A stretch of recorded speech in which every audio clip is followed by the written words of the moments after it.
Hey guys, welcome to week 3 of Rooted Plus.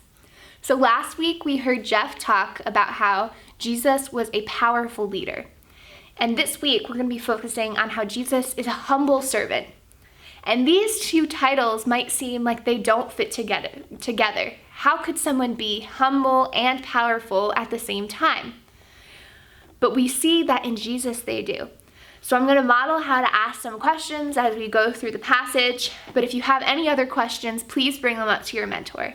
And if you don't completely understand who Jesus is at first, that's okay. Stick with it, keep wrestling with it, and hopefully you'll get a bigger picture of who he is as we keep reading all these different stories. So for those of you who might be wondering what I mean when I say humble or humility, humble means to have a modest or low sense of self-importance. And some people confuse this with being down on yourself, like to be humble means to talk low of yourself. But being humble actually means taking your eyes off of yourself and putting others before you. So when Jesus is humble, we're saying that he wasn't focused on his own needs, he was focused on the needs of others. So before we start reading the passage, I want you to talk to your mentor about this question. Think of someone that you would describe as a powerful leader.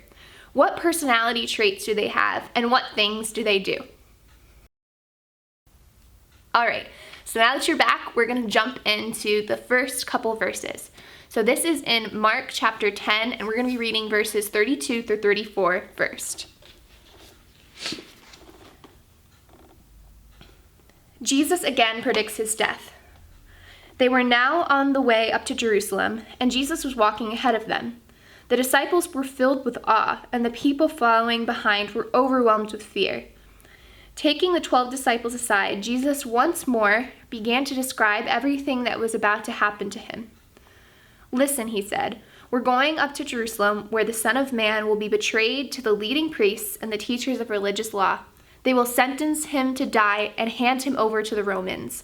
They will mock him, spit on him, flog him with a whip, and kill him. But after 3 days, he will rise again." So we see here the third time that Jesus predicts his own death in the book of Mark. And by the way, it sounds like it'll be a brutal and humiliating death. And later in Rooted, we will read about what actually happens to Jesus when he's killed. But I think something even more important to highlight is that even though Jesus is a powerful leader, even though we see that he can cast out demons and heal people and walk on water, he does not use that power when he was being killed. He shows ultimate humility, allowing people to call him names and spit on him and flog him and kill him because he loved us and he put our needs before his. And this is just miraculous when you understand the lengths that Jesus is willing to go because he loved us. And Jesus was obedient to the Father to the point of death. So if Jesus had all of this power, why do you think he still allowed himself to be killed? So I want you to talk about that with your mentor.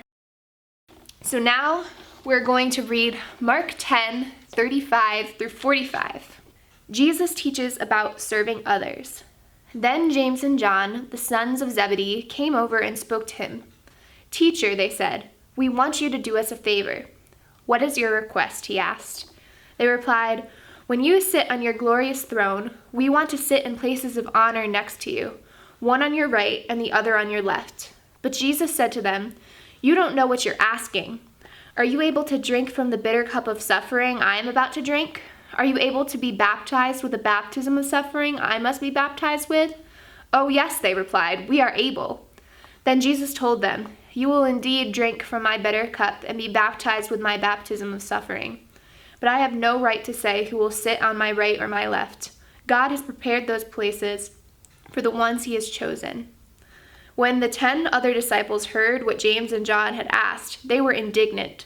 So Jesus called them together and said, "You know that the rulers in this world lord it over their people, and officials flaunt their authority over those under them.